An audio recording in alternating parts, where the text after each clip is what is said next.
الرحمن الرحیم۔ اس دنیا میں آدمی دو ذمہ داریوں کے درمیان ہے، ایک خدا کی نسبت سے اور دوسری انسان کے نسبت سے۔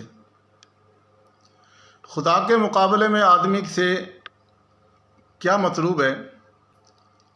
وہ ہے تقوی، یعنی خدا کے مقابلے میں بندے سے مطلوب ہے کہ بندہ خدا سے ڈرنے والا ہو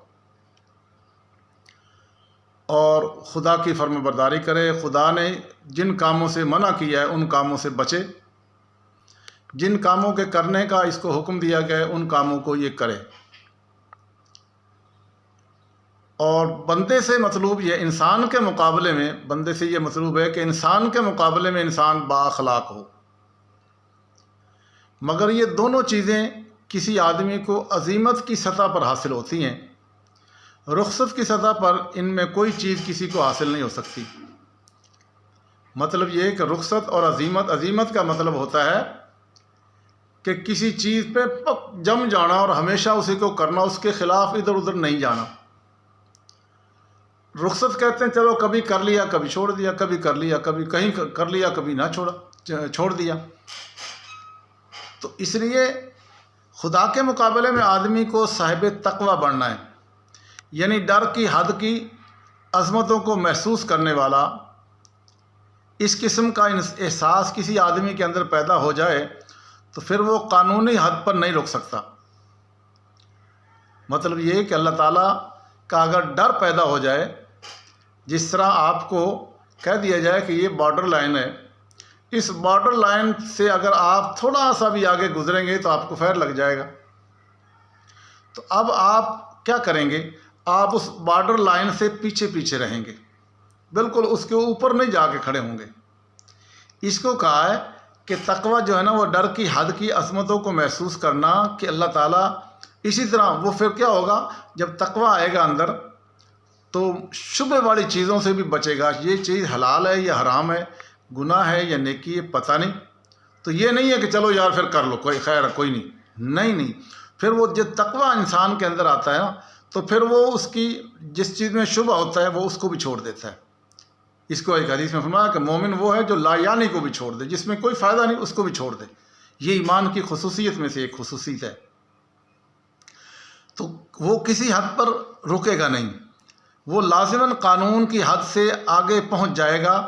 وہ صرف عامل نہیں ہوگا بلکہ محتاط بن جائے گا۔ اسی کو پرہیزگاری کہا گیا ہے۔ کہتے ہیں نا کہ فلاں آدمی کو شوگر ہے یا بلڈ پریشر کا مریض ہے یا ہارٹ کا پیشنٹ ہے، تو وہ جب کسی بیاہ شادی کے موقع پہ جاتا ہے تو وہ کیا کہتا ہے؟ وہ کہتا ہے یار میں تو پرہیزی کھانا کھانا، یعنی میں ہر اس چیز سے بچنا ہے میں نے جو میری بیماری کو بڑھانے والی ہے۔ تو متقی آدمی وہ ہوتا ہے جو ہر اس کام سے وہ بچے گا جو کام اللہ کی ناراضگی کا ذریعہ بنے گا۔ وہ خواہ کسی طرح کا بھی کام ہو، وہ آدمی اس سے بچے گا۔ یہ ہے وہ پرہیزگاری۔ اور پھر ادھر آ گیا بندے سے اخلاق کا معاملہ۔ تقوی کی کسی حد بندی تقوی کسی حد بندی کی کو نہیں جانتا۔ یہی بات ہے جو حدیث میں فرمایا کہ حلیمہ عطیہ سعدی رضی اللہ تعالیٰ عنہ کہتے ہیں کہ نبی اکرم صلی اللہ علیہ وسلم نے فرمایا بندہ متقیوں کے درجے تک نہیں پہنچ سکتا جب تک اس کا یہ حال نہ ہو جائے کہ وہ ایسی چیزوں کو بھی چھوڑ دے جس میں حرج نہیں ہے، اس اندیشے سے کہ شاید وہ اس میں حرج ہو یا یہ گناہ۔ یعنی وہ اس طرح بتایا، میں نے مثال دی ہے کہ وہ یہ نہیں کرے گا کہ یار چلو یار بعد میں دیکھی جائے گی، ایک دفعہ کر لو، نہیں۔ تقوی والا بندہ، اس کو کہا ہے کہ وہ ابھی عرض کر رہا تھا کہ پرہیزی کھانا کھاتا ہے یا محتاط زندگی گزارنا۔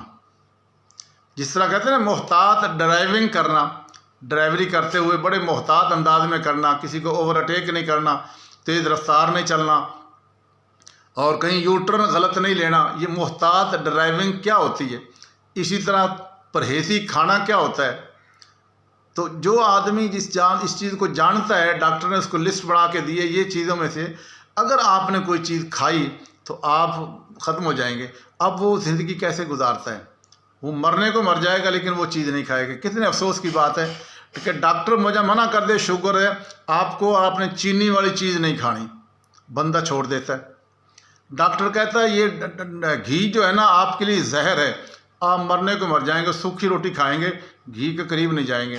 ڈاکٹر بتائے گا کہ یہ نمکیات والی چیزیں، گوشت ووشت نہیں کھانا آپ نے، آپ کا بلڈ پریشر شوٹ کر جائے گا اور پھر آپ برین ہیمریج ہو جائے گا، آپ مرنے کو مر جائیں گے، نہیں چھوڑیں گے۔ کتنی افسوس کی بات ہے کہ اللہ تعالیٰ جن چیزوں سے منع کرتا ہے ان سے روکے، کوئی گال نہیں یار۔ اس کا مطلب میرا خدا ڈاکٹر ہے جس کو کہنے پہ میں بڑا چلتا ہوں، اور خدا تو صرف رسمی میرا خدا ہے، اللہ کو مانتا ہوں، اللہ میرا رسمی ہے۔ اگر اللہ میرا حقیقی، میرا مالک خالق مانتا ہوں تو پھر میں اللہ کی منہیات سے رکتا کیوں نہیں؟ مجھے چاہیے کہ میں جس کام سے میرے اللہ نے روکا ہے اس کام کو میں مرنے کو مر جاؤں لیکن وہ نہ کروں۔ جس کام کو میرے اللہ نے کہا ہے کرنے کا اس کام کو ہر صورت میں کروں، خواہ میرے پہ کچھ بھی بیت جائے۔